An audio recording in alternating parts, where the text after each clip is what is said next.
ছোট্ট একটি গ্রামে থাকত রিমি নামের এক মেয়ে। বয়স মাত্র ৮, কিন্তু তার মন ছিল কল্পনায় ভরা।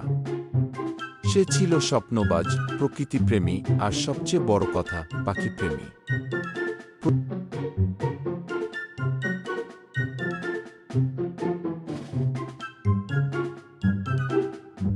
প্রতিদিন বিকেলে বাড়ির উঠোনে দাঁড়িয়ে রিমি আকাশের দিকে তাকিয়ে থাকত।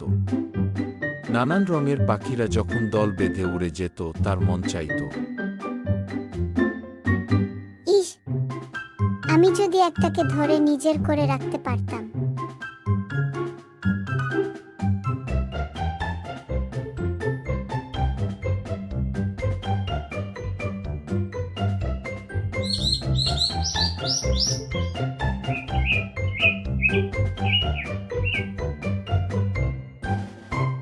একদিন স্কুল থেকে ফেরার পথে সে দেখে একটি ছোট্ট টিয়া পাখি ডানা ভাঙা অবস্থায় ঝোপের পাশে পড়ে আছে।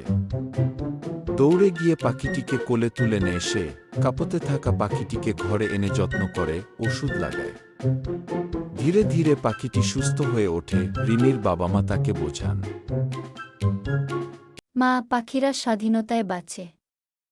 একে সুস্থ করে ছেড়ে দাও, এটাই তার জন্য ভালো।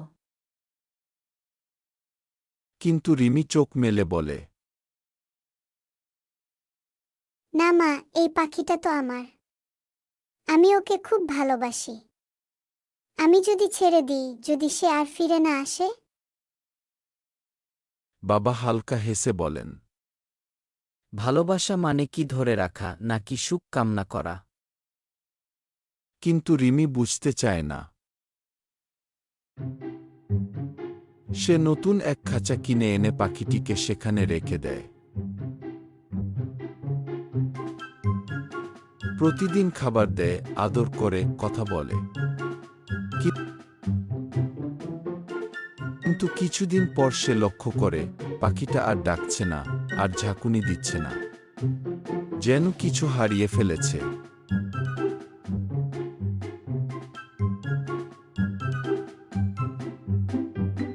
যেন তার চোখে বিষাদ জমে আছে। এক রাতে রিমির ঘুম আসে না। সে খাঁচার দিকে তাকিয়ে থাকতে থাকতে চোখ বন্ধ করে দেয়।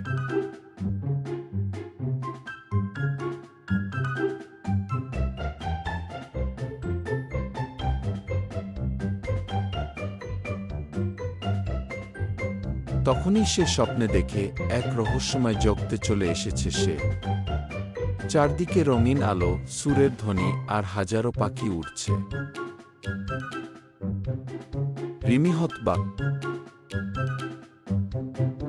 হঠাৎ সে দেখে নিজেই একটি স্বর্ণালঙ্কারে মোড়ানো খাঁচার ভেতরে বন্দী হয়ে আছে। খাঁচার বাইরে দাঁড়িয়ে আছে এক অপূর্ব রূপসী পরী।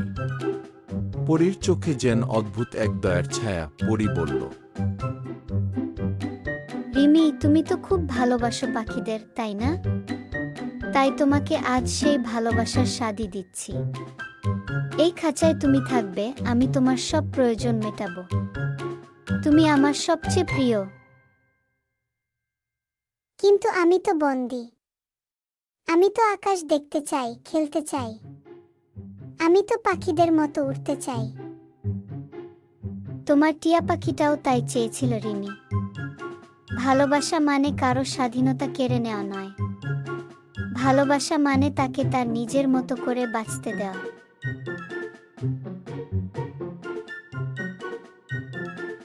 রিমির চোখে অশ্রু গড়িয়ে পড়ে।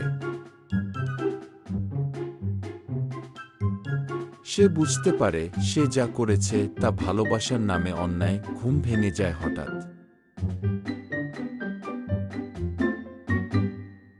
রিমি দৌড়ে যায় খাঁচার দিকে।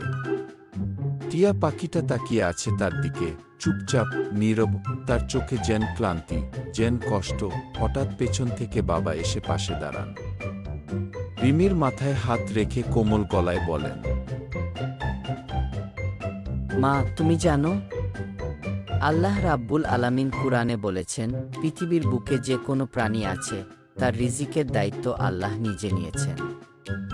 সূরা হুদ 6 আর রাসূল সাক বলেছেন, যে কেউ আল্লাহর সৃষ্টির প্রতি দয়া করে, আল্লাহ তাও তার প্রতি দয়া করেন।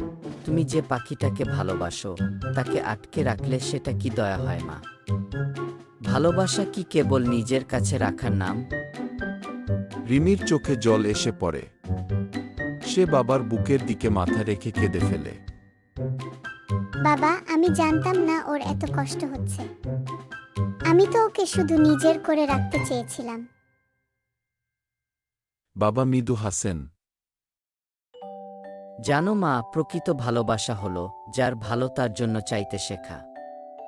যদি তুমি সত্যি ভালোবাসো, তবে তাকে মুক্ত করো।